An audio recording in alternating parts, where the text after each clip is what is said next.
All right, so I wanted to share with everybody our January Incident Response Team Analytics. This is something we do with CS-Sensei only. If you want to be part of the incident response team, you have to be joined as a mentor or mentee. So this is your program. It's here for you.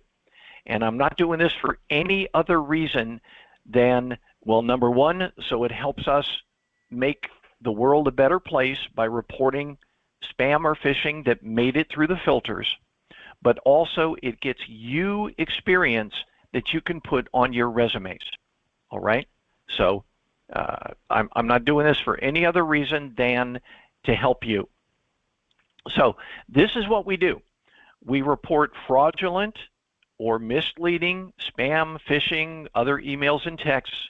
We do it to the Federal Trade Commission's, if you look down on the bottom left, reportfraud.ftc.gov, or to other reporting opportunities.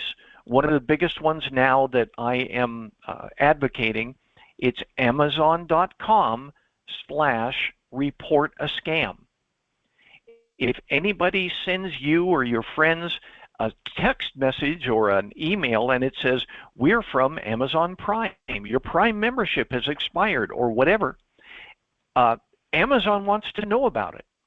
They're going to go prosecute those guys. So yeah, go to amazon.com/report-a-scam, and if they say they're from Amazon and they're not, that's where you can report it as well. Okay. Oh, okay. My wife just said that she has gotten 2 phishing emails, I'm pretty sure, that say they're from LifeLock. Oh yeah, save your social security number, you know, from frauds. And oh, by the way, we're a fraud. So we're here to help you. Yeah, so anyway, so those are the sorts of things that you should be reporting. Whenever you see them, report, or ask your family, friends, and work associates to forward theirs to you. Don't report commercial emails. In other words, if I work for a government entity and I see something there, I'm not going to go report that to the Federal Trade Commission. I report it within that company or organization. Okay? Don't go out and do it simply because you want to get credit. Just keep it to your personal emails. All right? And there are lots of ones out there. Another one that I like using is talosintelligence.com, T-A-L-O-S intelligence.com, and that's from Cisco. Harminder, you mentioned that your organization uses Cisco. So when you report it at Talos, it will help to tune the Cisco filters so that there in Baltimore, somebody clicked on something and the Cisco filter was something that I helped to tune, and that makes sure that that doesn't go to them. So that's what you do. You help to make this world a better place by helping to tune these filters. But as you do it, it's important to remember that you have to document it on the report form. Otherwise, we don't know you've done it, and I can't give you credit. Okay? So here are our statistics for January. We had a total of 4 participants: Twyla, Kate, Ron, and me, that participated. There is no limit to the number of people that participate. And oh, by the way, the minimum is 1 report. You will get credit for being a participant with 1 report. We had a total of 24 report sessions that were reported on the report form, and we reported a total of 101 incidents. Now, the cool thing that I need to point out, you can report the same spam or phishing email to several places and get yourself credit for all of them. It's not 1 per email, it's 1 per where you reported it. So my example, let's say I got something that said your Amazon Prime membership has expired. I reported it to the Federal Trade Commission. I reported it to Amazon.com/report-a-scam, and I reported it to Talos Intelligence as a phishing website, which is where they redirected me. So that's three incidents that I get to report for one message. All right, so you can get lots of experience doing this. You don't have to get one for one for the spam messages you get. Go ahead and report it to multiple sites. And total hours spent in the month of January was 14 hours and 5 minutes. So who was our top IRT analyst? Yep, it was Kate. Good on you, Kate. Congratulations. You did good. Yep. Now, of course, we have to ask ourselves, did anybody beat me? Well, if Kate did it, did she beat me? Nope. I did 58 reports this month. 58 times I reported something to the FTC, to Amazon, to Talos Intelligence, etc. So you got to do better than me to get the I Beat My Mentors certificate. And it has happened. Twyla, you've done it once or twice. Oh, Twyla's not on today. But Twyla, I think she beat me twice, 2 different months.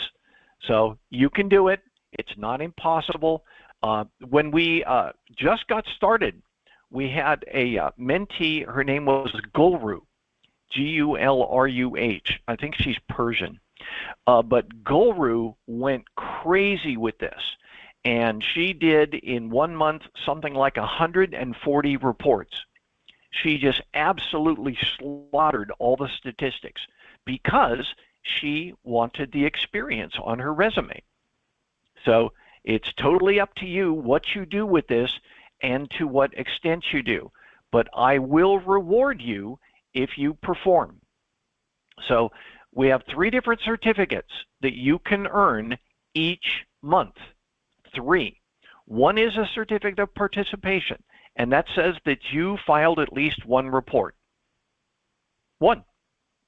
You get a certificate of participation. So I've got participation certificates for Kate, for Ron, and for Twyla this month. The other one is the top IRT analyst. That is whoever files the most reports. I put FTC here, but it's most reports for any site, any reporting site. And if there are 2 people that file the same number, you both did 30 or whatever, you will both get that top IRT analyst. You will share in the honors for that. Okay, but it's got to be, if one of you gets 31 and one of you gets 30, only the 31 is going to get the top IRT analyst. Okay, I've never had a tie, but it is possible that we could have a tie. And then the last one is I Beat My Mentors. That's for anyone. As many people as want to do this, anybody that beats the mentors. And so far, only my wife Dolly and I have participated in the incident response team as mentors. So if you beat whoever the mentors are that month, you will also get I Beat My Mentors. And just so you know, down at the very bottom, I sign it and I say I'm the founder, but I also call myself vanquished. In other words, you beat me, and I congratulate you for doing that. Okay? So these are all the people that have participated as incident response analysts since we started this program in June of last year. The 4 on the left there with the asterisks, those are our charter members. And oh, by the way, if you are a member, you put it into your resume as experience.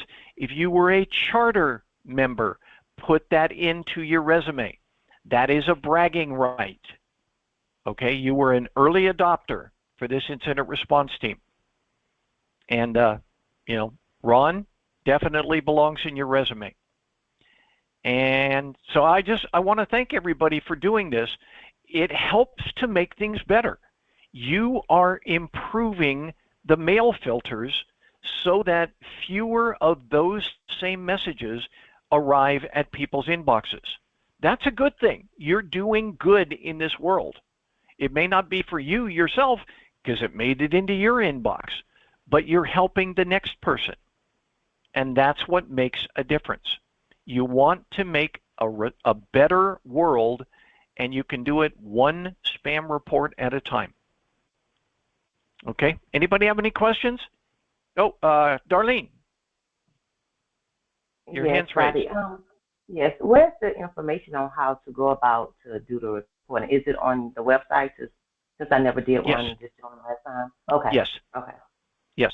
But the easiest thing to do is find a spam that you have, that you've received. Go to reportfraud.ftc.gov, and they step you through it. You know, what date did it arrive? What was the from address of the sender?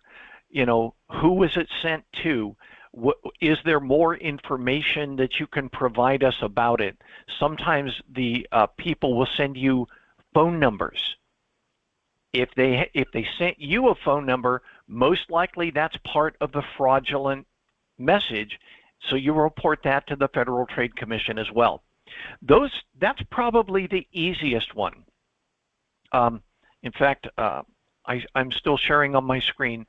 So let's just go to reportfraud.ftc.gov and click on Report Now, and it will say, what is the type of report that you're making? Usually it's an impersonator or it's a prize. I just did one, I guess yesterday, where they said, fill out our survey and we will give you a 71-piece tool set for free. Okay, that's a prize. So I say it's a prize, and it was a money or prize. Continue on, and then they ask things like, did you send money? Hopefully, we all answer no. Did they ask you to pay or send money? In my case, no. They asked me to complete a survey, so I do no. How did it start? I got an email. What was the sender's address? So you copy that out of the message, and usually it's things like this: missing or misleading subject line, and what was the date. And then this is about you. My name, oh, I'm sorry, no, this is who did they say they were? In this case, I could say, you know, they said they were Amazon Prime or whatever. And then what I do here, and let me pull up one of my spams, and I'll just show it to you. Nope, I did all of them reported already. So let me go into my spam, and order confirmation. There we go. That's a good one. What I do with these is I copy the entire text of the email. I did a Control-C there, and then I go back here and I paste it. Now, it may look pretty junky, but this is the sort of thing that you can do to get credit for it. It's a little bit better when you're looking at the actual message text. And let me see if I can do it here. View raw message. So this is, you know, it's much bigger than you're going to be able to report. So you get the header information, which is right up here, the header information, and use that instead. No, let me go to report fraud. There we go. So at the very top, at the very top, I put this information, and it's a little more helpful. Let me scale it up so you can see it. It says received from, by, return path. That is the sender's email, where they asked about who sent it. That's the sender's email. It says return path or from. You look for that as well. See, there it is, from, and that's the sender. So I go back up here.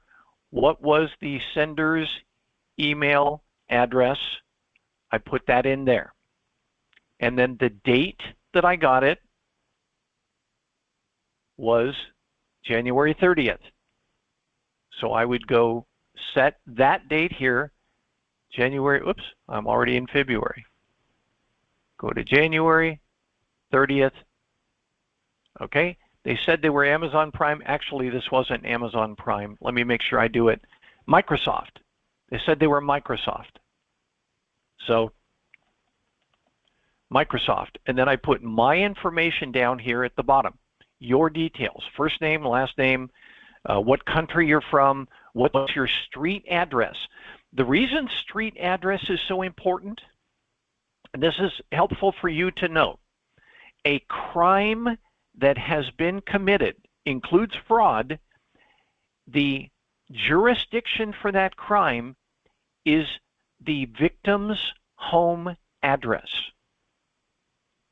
So if I report this here, the Pima County Sheriff's Office gets this in their notification. You have a victim of fraudulent emails on this day, this time, this is the information. Okay, so it's the victim's email, postal address that determines jurisdiction for a crime. And then you go through and you do all of this. You do your age if you want, military status, etc., and then submit. Done. And that is considered a report. Then you come over here to the incident response form and you say, here's my name, the date I did it, how long I spent, and how many reports I filed. When you do, here's the way it looks on our spreadsheet. And just so you know, guess what? I've already gotten a head start on you all for February. Because today's the 3rd. So I reported 2 things 2 days ago. So just so you know, this is our report form, and we do it for all the previous months as well. It's all listed here. Let's see if I can unhide. Unhide. So we do it for all of the previous months. Every report that is reported on that report form, I will keep track of it. So if you want your certificate of participation, I'll pull those up as well and show you. Incident response team, January 2024. You're still looking at this screen, I presume. Yeah, I'm still sharing this screen. So we have, well, I'm not going to do Ron. Well, yeah, we'll do Kate, because Kate was one that was worth looking at. And pull it up here. This is a certificate of participation that I will send you. And it says, for this time frame, you spent this long and filed this many reports. That's your experience. And by the way, this is limited only by how many you want to file. And then, of course, we have our top IRT analyst. That's something that Kate can put on her resume that says, I was awarded the top IRT analyst honors for the month of January 2024 as part of the CS-Sensei incident response team. And did anybody beat me? Nope. But if you do, let's see, I've got one. I think for October, I beat my mentors. That's what that looks like. And you notice down at the bottom, I said founder, lead mentor, vanquished. If you all beat me, I can be really proud of you and say you worked hard that month. Okay? So you could get a total of 3 certificates, one for participating, one for being the top analyst among everybody in the program, and the third is if you beat the mentors. So let's say I decide in February that I'm going to have a slow month. I'm only going to report, I don't know, 6 phishing emails. Anybody that does more than 6 will be able to say, I beat my mentors for that month. All right? So it depends entirely on you. Right? Make sense, everybody? I want you to achieve. I want you to get this into your resumes so that you can then say, I am an incident response analyst. I get PayPal and Bank of America stuff a lot, and I'll forward it to their fraud. Does that count? Okay, you can't. Oh yeah, to their fraud, absolutely. If PayPal says forward to this, go ahead and count it here on the file, on the form. Yeah, if you report anything to anyone, give yourself credit. Okay.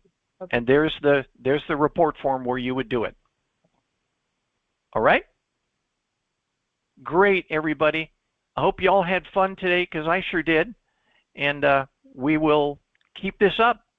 Again, we're here every Saturday. If you don't hear from me, I'm still going to be here. Okay? So I will see you next Saturday.